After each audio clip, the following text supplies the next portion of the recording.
With that in mind, let's bring in Democratic Senator of Massachusetts, Elizabeth Warren. She joins us from Wisconsin, where she has been campaigning for Vice President Kamala Harris as an official campaign surrogate. She also campaigned in Michigan for Harris over the weekend. And I'd like to ask you what you're hearing when you're talking to voters, Senator, about the key issues in this campaign. And is Jonathan Lemire correct that abortion health care, life-saving health care for women that does not exist for them now, is that a central issue? So there's a lot of energy on the ground. Right now I'm in Stevens Point. I was in Eau Claire yesterday.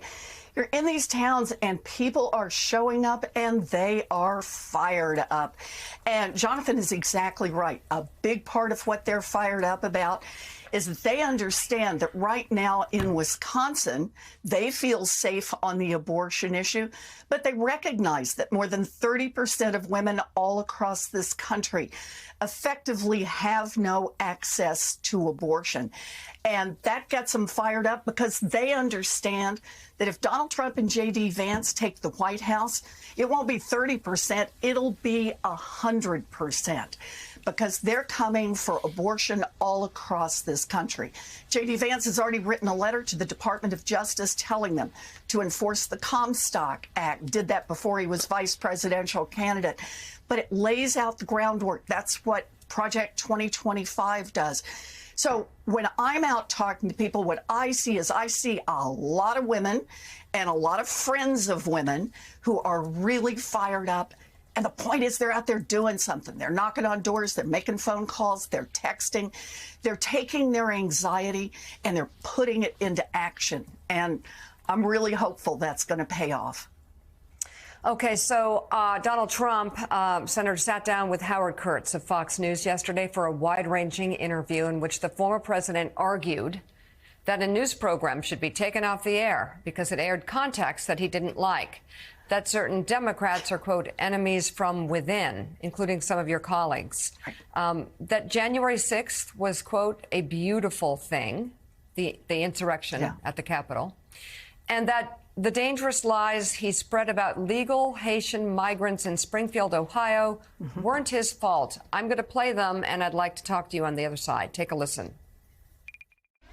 I've never seen anything like it. She gave a horrible, incompetent answer on a news program. It's not an entertainment program. They call it news. They say it's a #1 news program. And so she gives an answer that shows that she's dumb or incompetent or something wrong with her. It's so bad that the people at CBS say, we're not going to do a little editing, like the word "the," make it there, something. You understand?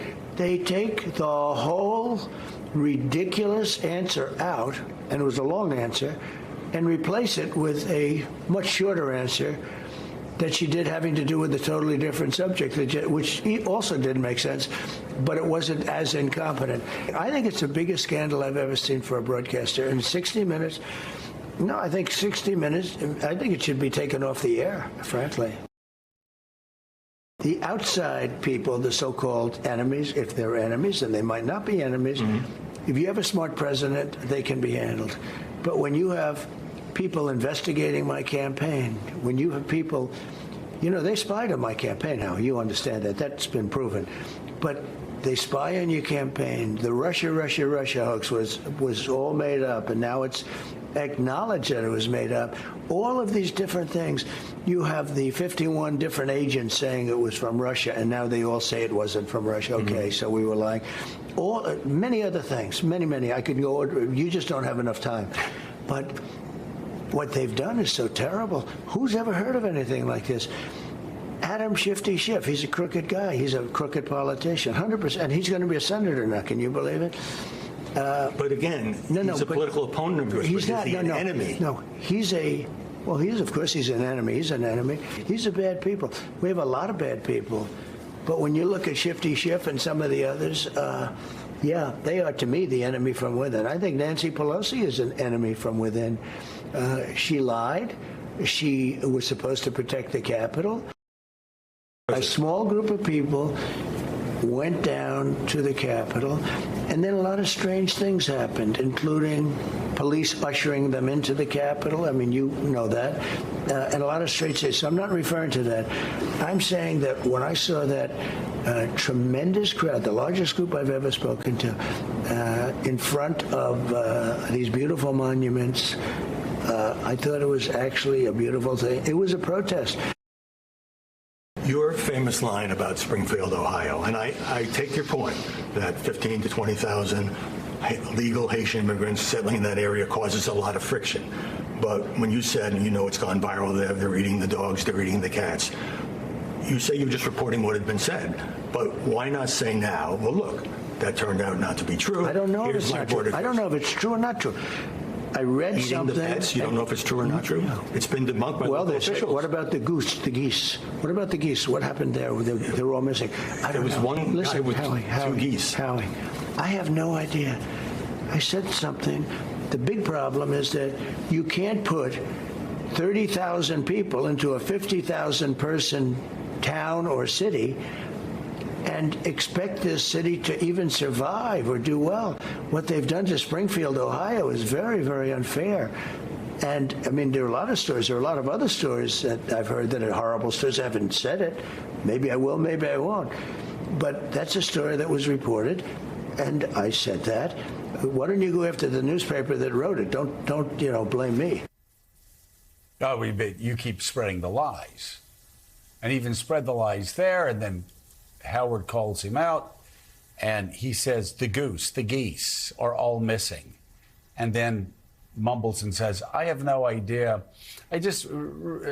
Senator, a couple things. We could talk about all the lies there. We could talk about Springfield. We could talk about the lies. He talks about the Russia hoax. By the way, I want to read you what the Republican-led Senate Intel Committee said about the 2016 campaign.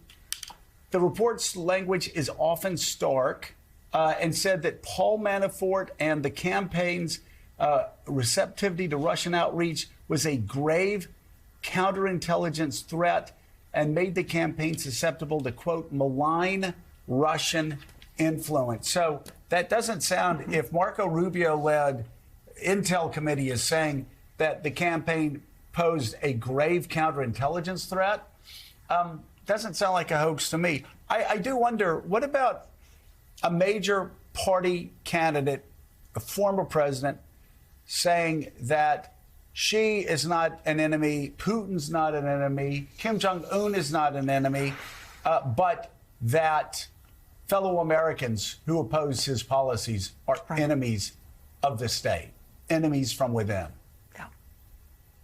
Yeah. Look, 10 different ways Donald Trump is telling us that he intends to be a dictator, that if he can seize power, he wants to run it like a dictator. That's true when he identifies not the countries and the leaders of the countries that are dictatorships that threaten the United States, but identifies people who are just his political rivals here in the United States. It's true when he says, oh, if there's news coverage that disagrees with the Trump position, then it needs to be shut down. It's true when Donald Trump lies, gets caught in a lie, and just continues to repeat the lie, because he's saying there are no curbs on me. I will go ahead as Donald Trump, and I will proclaim what constitutes truth. And he will seize all power for himself. We truly have to understand that in this election, there is a man who is telling us loud and clear, give him the chance, and he will be dictator, not just for a day. He will be dictator. He wants to destroy our democracy because he wants all the power for himself. All right, Senator Elizabeth Warren of Massachusetts, we hear you. Thank you very much for coming on the show this morning.